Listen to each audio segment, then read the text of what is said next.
daawadayaal mar kale ku soo dhawaada wararka warbixinada iyo wareysyada runta news journal oo aad si joogto ah ugala socotaan Soomaaliya iyo Seattle Washington ee carigaasi Mareykanka.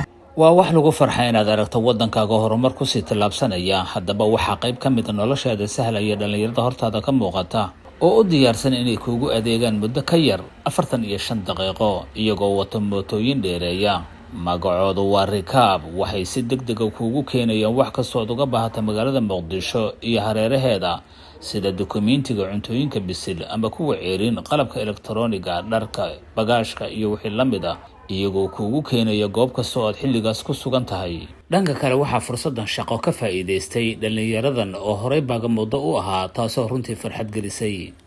Assalaamu calaykum magacaygu waa Abdiqani Axmed Cabdi waxaa ka mid ah dhalinyarada ka faa'iideystay mashruuca shaqo abuurka shirkadda Rikaab.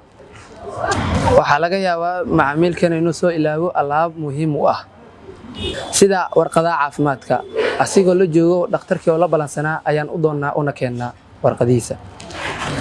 sidoo kale waxaa qaadnaa cuntooyinka ee macaamiishana ka soo dalbada maqaayada ay jecel yihiin anagoo ugu geyno wax ka yar 45 daqiiqo. run ahaantii shaqada Rikaab waxaan ka helaa dakhli ugu filan kaasoo aan ku maareeyo nolosheyda iyo nolosha qoyskeyga. waxaan u mahad celinayaa shirkadda Rikaab shaqo abuurka ay noo sameeyeen.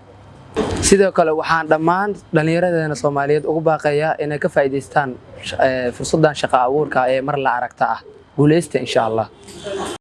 waad ku mahadsantihiin daawashadiina fadlan ku dhufa like dhammaan baraheena runta news journal ee YouTube, Facebook iyo Instagram hana ilaabin inaad saaxiibadaada la wadaagto una share gareyso wararka xaqiiqada ku dhisan.